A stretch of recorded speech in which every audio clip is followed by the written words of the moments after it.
नमस्कार दोस्तों, मैं बंदेली सिंगर भूरे मस्ताना आज बिल्कुल एक अहम मुद्दे के साथ आप लोगों के सामने आया हूं और मेरा सवाल उन सभी अम्बेडकरवादियों से है जो बाबा साहब के फॉलोवर हैं, उनके अनुयायी हैं, उनके विचारों पर चलते हैं। मैं भी बाबा साहब को मानता हूं, दिल से मानता हूं कि आज मैं जो कुछ भी हूं अपने नाम के आगे बंदेली सिंगर लगा पा रहा हूं या कुछ भी है, मैं मानता हूं उस चीज़ को, संविधान को पढ़ता हूं। लेकिन सभी भाइयों से जो मुझसे जुड़े हुए हैं और कुछ लोग मुझे भी आदर सम्मान देते हैं, मेरे छोटे भाई हैं कहीं, लेकिन मैं सभी लोगों से पूछना चाहता हूं, ठीक है आप संगठित रहो, शिक्षित बनो, संघर्ष करो, पार्टी बनाओ, संगठन बनाओ, प्रधानमंत्री तक बनने का सपना देखो, और भी हमारे नेता हुए हैं। लेकिन मेरा सवाल यह है कि क्या यह जो आज समय चल रहा है, इस समय ईश्वर है या नहीं है, आत्मा है या नहीं है, किसी का भगवान कैसा है, या कोई कब पैदा हुआ या नहीं हुआ, कौन से भगवान कब पैदा हुए ही नहीं, इन बातों से हमें क्या लाभ होगा। हमें अपने बच्चों को शिक्षित बनाओ, उनके रोजगार की बात करो, अपने रोजगार की बात करो। हमारी बहन जी मुख्यमंत्री बनी, जगजीवन राम जी प्रधानमंत्री के दावेदार रहे, हमारे चंद्रशेखर भाई सांसद हैं, विधायक बनो, आप प्रधानमंत्री तक का लक्ष्य बनाओ, मुख्यमंत्री का लक्ष्य बनाओ। लेकिन क्या यह जो बात आज राजनीति, रोजगार को छोड़कर, शिक्षा को छोड़कर मात्र एक दूसरे की जाति के आधार पर या एक दूसरे के धर्म पे आधार पर जो बहस और चर्चाएं की जाती हैं, क्या ये सही है? क्या ये कहना संभव है? मैं पहले भी कई बार सभी लोगों को चैलेंज देता रहता हूँ, फिर दे रहा हूँ कि क्या कोई व्यक्ति यह कह सकता है कि ईश्वर नहीं है, आत्मा नहीं है? मैं मानता हूँ कि जो लोग यह नास्तिक हैं, जो कहते हैं कि ईश्वर नहीं है, आत्मा नहीं है, वो भी बिल्कुल झूठे हैं, और जो कहते हैं कि ईश्वर है और आत्मा है, वो भी झूठे हैं।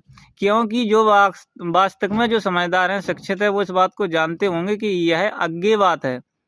3 प्रकार की बात हमें मिलती हैं, ज्ञात, अज्ञात और अज्ञेय। तो ज्ञात जैसे हमने जान लिया, अज्ञात जैसे अभी जाना नहीं है, जान लेंगे, लेकिन ये एक अज्ञेय होता है जिसे हम ना तो आज जाना है और ना कभी जानेंगे।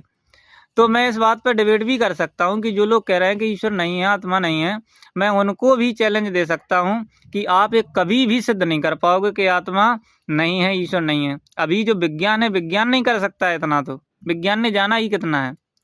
तो इस हिसाब से जो एक वर्ग संगत बन रहा है राजनीति के हिसाब से, आप बिल्कुल समाज के हित की बात करो, शिक्षा की बात करो, रोजगार की बात करो, ऊंचे पदों तक पहुंचने की बात करो, एक दूसरे का सपोर्ट करो, एक दूसरे पर अन्याय होने की लड़ाई लड़ो। लेकिन ये हमारा काम नहीं है, कि ना ही हमारे महापुरुषों का काम है कि ईश्वर है या नहीं है, आत्मा है या नहीं, कौन क्या कर रहा है, कौन किस धर्म को मान रहा है। मैं जीवन में मैं शिक्षित अपने आप को मानता हूँ और हूँ भी। आप किसी भी फिलॉसफी से लेके, इतिहास से लेके, संविधान से लेके, आईपीसी जो आज बीएनएस जो कि नाम चाहे, हर चीज़ पे चर्चा मुझसे कर सकते हैं। लेकिन मैं और मेरा दिमाग और दिल कभी नहीं मानता इन चीज़ों को कि एक व्यक्ति सही है।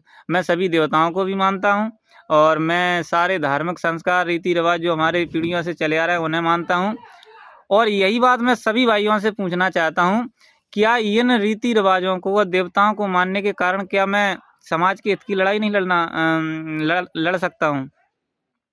यह बात इसलिए पूछनी पड़ रही है कि मैं हर चीज़ पर समाज के लिए अपनी जान तक देने के लिए तैयार हूँ, और तैयार था। जब भीम आर्मी आज़ाद समाज पार्टी का गठन भी नहीं हुआ था, भीम आर्मी जब संगठन था, तो जिला दतिया में हमने गांव-गांव जाके संघर्ष किया, संगठन को मजबूत किया, और पदाधिकारियों ने मुझे सेवड़ा विधानसभा से उस समय विधानसभा अध्यक्ष नियुक्त किया था, जिसकी मैं वीडियो लगा रहा हूँ। आप कुछ शब्द सुन लें। ऐसा नहीं कि मैं बस वीडियो बना के डाल दी, पहले वीडियो सुने। आज सुबह 7 बजे से हमारे जिला के भीम आर्मी अध्यक्ष, जिला प्रभारी जी निकले हैं घर से, अभी भी घर पे नहीं पहुंचे। हालांकि भीम आर्मी भारत एकता मिशन है, उन्होंने अभी मुझे नियुक्त किया है सेवड़ा विधानसभा पे। मुझे भीम आर्मी के सेवड़ा विधान सभा से मतलब अध्यक्ष नियुक्त किया है।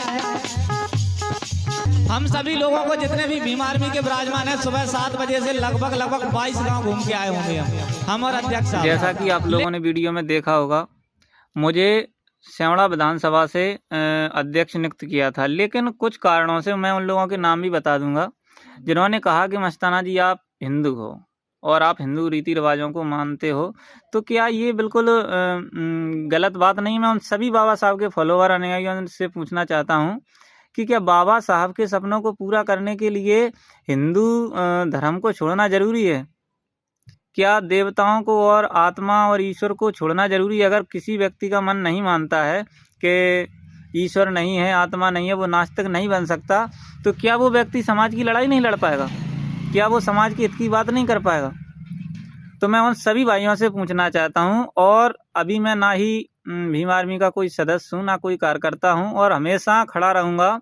जब भी समाज हित की बात आएगी, सामाजिक सम्मेलन होगा, महारैली होगी, मैं आगे खड़ा रहूंगा। मैं किसी भी पार्टी से अभी कोई ही संपर्क नहीं है। तो मैं उन सभी भाइयों से पूछना चाहता हूं, और कमेंट करके सभी लोग बताना कि जो मैंने कहा क्या वो बिल्कुल गलत कह रहा हूं या सही कह रहा हूं। और अगर कहीं मैं दिल से कार्य करना चाहता हूं, अपनी जान भी तक दे सकता हूं समाज के लिए, तो क्या भीम आर्मी आज़ाद समाज पार्टी में अगर ये मुझे शर्त रखें इस प्रकार की कि आप हिंदू मतलब धर्म को अगर मानते हो तो पार्टी में काम नहीं कर सकते या संगठन में काम नहीं कर सकते, तो क्या ये सही है?